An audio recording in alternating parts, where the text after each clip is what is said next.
तो क्या आपको भी जानना है कि इन एनिमेज में से कौन सा एनिमे बेस्ट है और कौन सा वर्स्ट? तो ये है पूरी टियर लिस्ट जिसके अंदर आपको कुछ क्वेश्चन मार्क्स दिख रहे होंगे। तो वो पहले पार्ट में रैंक्ड एनिमे है जिनको मैंने कैसे रैंक किया वो तुम पिछले वीडियो में जाके देख सकते हो। तो आज मैं और 10 एनिमेज को इसमें रैंक करने वाला हूँ क्योंकि मैं ही हूँ आपका ऑफिशियल इकलौता टियर लिस्टर। तो वीडियो में आगे बढ़ने से पहले मैं एक बात बता दूं कि when my videos goes live your hands should subscribe. तो सबसे पहला एनिमे है स्पाई एक्स फैमिली। तो इस एनिमे के नेम से पहले मैंने इसके कैरेक्टर्स यूट्यूब शॉर्ट्स पे देखे और मुझे लगा कि ये एनिमे तो फीमेल ऑडियंस को टारगेट करके बनाया है या फिर बच्चों के लिए टारगेट करके बनाया है, इसे कौन ही देखेगा। और फिर क्या अरे फिर क्या, मेरे को इस एनिमे के और ज्यादा शॉर्ट्स रिकमेंड हुए और मैंने इस एनिमे को देख लिया। तुम्हारे जैसे लोग इस देश के लिए श्राप है। लेकिन इस एनिमे को देखने के बाद मैं डिसअपॉइंट तो बिल्कुल भी नहीं हुआ क्योंकि ये एनिमे सही में अच्छा था। इसकी एनिमेशन भी बढ़िया थी, स्टोरी में वैरायटी भी थी। कभी स्टोरी स्लाइस ऑफ लाइफ की तरफ चली जाती है, कभी कॉमेडी की तरफ या फिर कभी रोमांटिक भी हो जाती है। लेकिन फिर भी इसमें कुछ मिसिंग था, जैसे कि अन्य जो one of the main character है सिर्फ उसी के पास पावर्स है लेकिन फिर भी वो एक वीक लिंक है। और जो स्पाई है उसको खुद को नहीं पता कि सब लोग नाटक कर रहे हैं। और एक योर का ही तो कैरेक्टर बढ़िया था लेकिन उसे भी इस एनिमे ने कम फीचर किया। और तो और कभी लगता है कि स्टोरी रियलिटी के ऊपर बेस्ड है लेकिन फिर अचानक से ये फैंटेसी की दुनिया में चले जाते हैं। लेकिन फिर भी ये एनिमे देखने लायक है,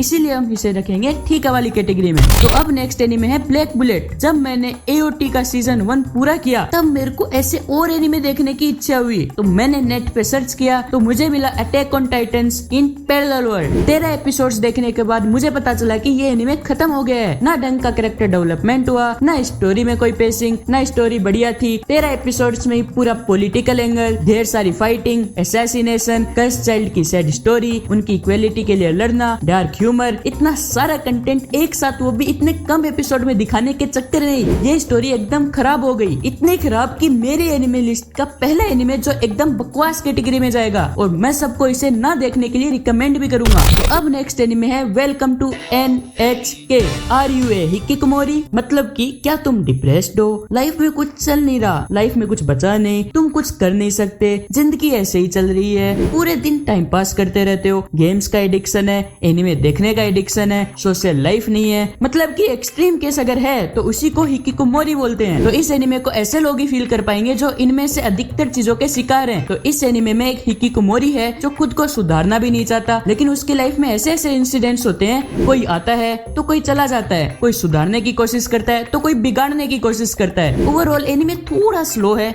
लेकिन बैलेंस्ड है, कैरेक्टर्स को अच्छे से प्रेजेंट किया है, स्टोरी भी अच्छी है, जोक्स भी अच्छे हैं, सीन्स थोड़े और ज्यादा इंप्रूव हो सकते थे लेकिन फिर भी ये एक बढ़िया एनिमे है, इसीलिए हम वेलकम टू NHK को रखेंगे ठीक है वाली कैटेगरी में। तो अब नेक्स्ट एनिमे है इरेज्ड। तो ये थोड़ा डार्क एनिमे है, पूरा एनिमे सस्पेंस से भरा हुआ है लेकिन फिर भी एनिमे देखते हुए सबको ऑलमोस्ट पता चल ही जाता है कि किलर कौन है। एपिसोड्स को लगातार देखने का मन करता है। छोटा सा 12 एपिसोड का एनिमे है, कैरेक्टर्स भी अच्छे हैं, एनिमेशन और तो और एडिटिंग, पेसिंग, सिनेमेटोग्राफी सब कुछ इस एनिमे का बढ़िया है। हर एपिसोड में क्लिफ हैंगर्स हैं और वो अच्छे भी हैं। अब बात रही स्टोरी की तो जो मेन प्रोटैगनिस्ट है उसके पास एक पावर होती है जिसे यूज करके वो पास्ट में जाकर फ्यूचर को चेंज कर सकता है। तो वो इस एनिमे में कुछ ट्रेजेडीज को चेंज करना चाहता है। अब वो सक्सेसफुल होता है या फिर फेल होता है वो तुम एनिमे में जाके देख लेना। ओवरऑल ये one of the best anime है लेकिन किलर अगर थोड़ा सा अच्छा होता या फिर थोड़ा और ज्यादा अनप्रेडिक्टेबल होता तो मैं जरूर इस एनिमे को गोल्ड लेवल पे रखता लेकिन ऐसा नहीं था, इसीलिए हम इसे रखेंगे बेस्ट पे। तो अब नेक्स्ट एनिमे है स्टाइन्स गेट। तो देखो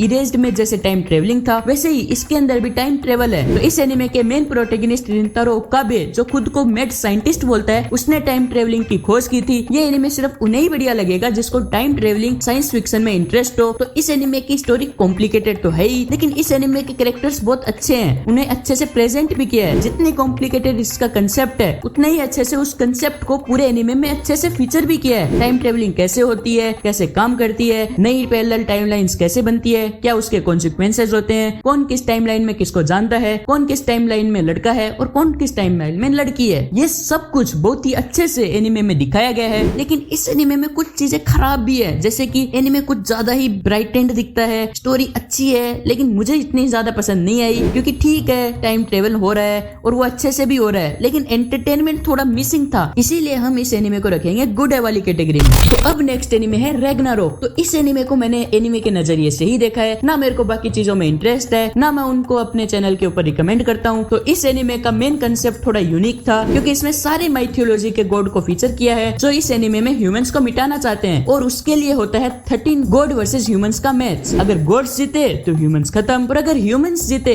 तो ह्यूमंस जिंदा। ये तो वही बात हो गई कि हेड्स भी मेरा और टेल्स भी मेरा। इस एनिमे की सिर्फ फाइटिंग अच्छी है, लेकिन उसमें भी आधे से ज्यादा टाइम तो कैरेक्टर्स एक दूसरे से सिर्फ बातें करते रहते हैं। बाकी एनिमे में ना तो एनिमेशन बढ़िया है, स्टोरी भी बस ठीक ठाक है, कैरेक्टर्स पहले से ही नॉन पर्सनैलिटीज हैं, लेकिन एनिमे ने इसका भी फायदा नहीं उठाया और कैरेक्टर्स को एकदम खराब कर दिया। फिर भी वन टाइम देखने लायक एनिमे है, क्योंकि कुछ सीन्स में बातें बहुत अच्छी बताई गई हैं। बस इसी रीजन के कारण मैं इसे एकदम बकवास वाली कैटेगरी में तो नहीं रखूंगा, लेकिन ये एनिमे ठीक है वाली कैटेगरी भी डिजर्व नहीं करता। इसीलिए इस एनिमे के लिए अलग से एक कैटेगरी बनाते हैं, बकवास कैटेगरी। तो रैग्नारोक को हम रखेंगे बकवास वाली कैटेगरी में। तो अब नेक्स्ट एनिमे है ब्लू लॉक। तो क्या तुमने स्क्विड गेम देखी है? नहीं देखी? कोई बात नहीं, क्योंकि इस एनिमे में और स्क्विड गेम में इतना ज्यादा सिमिलरिटी नहीं है। तो अब अगला क्वेश्चन, क्या तुमने हाइक्यू देखी है? नहीं देखी? कोई बात नहीं, इसमें फुटबॉल है, उसमें वॉलीबॉल था। तो इस एनिमे की एनिमेशन तो एकदम गजब की है, मेन कैरेक्टर्स के स्किल सेट पे अच्छे से ध्यान दिया है। Don't ask. I have a hard time telling people no. एकदम कंपटीशन की फील आती है, और ये एनिमे का मेन प्लॉट भी है कि पूरी कंट्री से सिर्फ एक अच्छा स्ट्राइकर निकालना है जो रोनाल्डो और मेसी के लेवल का हो, बाकी सभी का कैरियर दी एंड। मतलब कि कंट्री को सिर्फ एक स्ट्राइकर चाहिए। Are you sure about that? Overall anime की स्टोरी बस ठीक ठाक है, इतना कोई एक्स्ट्रा ऑर्डिनरी स्टोरी भी नहीं है। पता ही रहता है कि मेन कैरेक्टर फाइनल्स तक जाएगा ही, चाहे वो रियलिटी में अच्छा हो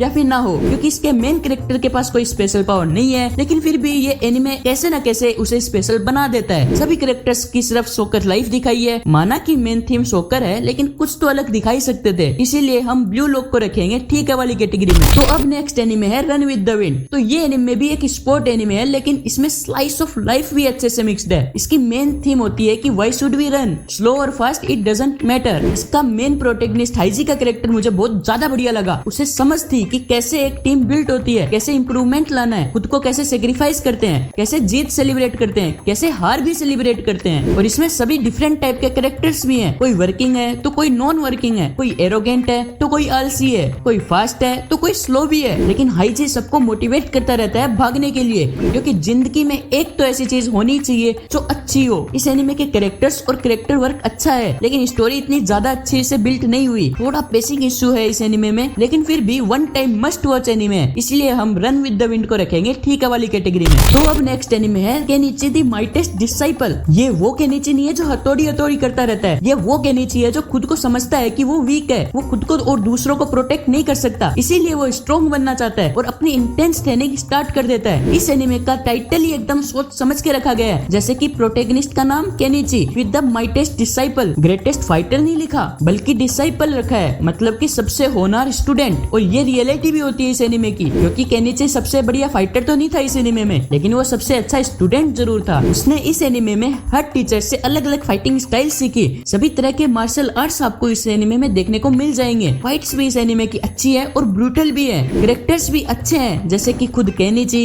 हरमित, सारे टीचर्स, रेंकामा, शिगुरे कोसाका, मीरू फुरिंजी। लेकिन विलन इतना बिलीवेबल नहीं था। वैसे तो विलन्स की पूरी गैंग थी इस एनिमे में, जिसके अंदर 8 लोग थे, जिसमें से 7 तो एकदम बढ़िया थे, लेकिन इनका जो मेन लीडर ओडिन वो इतना बिलीवेबल नहीं लगा कि ये इस एनिमे का मेन विलन है। बाकी पूरी स्टोरी बढ़िया भी है और एंटरटेनिंग भी है, इसीलिए हम केनिची द माइटेस्ट डिसाइपल को रखेंगे गुड वाली कैटेगरी में। तो अब नेक्स्ट एनिमे है ड्रैगन बॉल। मैं ड्रैगन बॉल जी की बात नहीं कर रहा, मैं ओरिजिनल ड्रैगन बॉल की बात कर रहा हूँ, जिसमें पिकोलो स्ट्रॉन्गेस्ट विलन था, गोकू वैसा ही नादान और स्ट्रॉन्ग किड था जो हर चैलेंज के लिए रेडी रहता था, सबको बचाने के लिए उत्सुक रहता था। एनिमे भी बहुत फनी है, अच्छी फाइट्स है, टूर्नामेंट्स है, अच्छे और फेमस कैरेक्टर्स भी है, एंटरटेनिंग भी है, अच्छी स्टोरी भी है। जैसे पूरी सीरीज में दिखाया है कि गोकू को ड्रैगन बॉल से कोई लेना देना नहीं है, लेकिन स्टोरी में बहुत सारे ऐसे मोमेंट्स आते हैं जिसके कारण गोकू को एडवेंचर करके ड्रैगन बॉल्स को इकट्ठा करना पड़ता है। हाँ, कुछ लोगों को लग सकता है कि ड्रैगन बॉल बच्चों के लिए है, लेकिन ऐसा है भी और नहीं भी, क्योंकि इनिशियली ये बच्चों के लिए ही बनाया गया था, लेकिन इसकी स्टोरी इतनी ज्यादा बढ़िया है कि हर एज के ग्रुप के लोग इसे एंजॉय कर सकते हैं। तो इसीलिए ड्रैगन बॉल सिर्फ एक स्पोर्ट डिजर्व करता है और वो है गॉड लेवल का स्पोर्ट। तो जिसने ये वीडियो पूरी देखी है वो पूरी लिस्ट को देखना तो डिजर्व करते ही है। तो ये है पूरी ऑफिशियल अभी तक की कंप्लीट टियर लिस्ट। ये बाकी एनिमे कहां से आए और कैसे उनको रैंक किया वो तुम पिछले वाले पार्ट में जाके देख सकते हो। बाकी ये वीडियो आपको कैसा लगा मुझे अभी तो नहीं पता, लेकिन कमेंट्स किसके लिए होते हैं? आप लोगों के ओपिनियंस के लिए होते हैं। तो कमेंट्स में बताओ आपको ये वीडियो कैसा लगा। और हाँ, जिसने पिछली वाली वीडियो नहीं देखी जिसमें मैंने बताया था कि अगर डीमन स्लेयर के पहले ही एपिसोड में गियो नेजुको को मार देता तो क्या होता, तो इस वीडियो पे क्लिक करो और उसे अभी जाके देखो। तब तक के लिए याद है ना, when my videos goes live your hands should subscribe.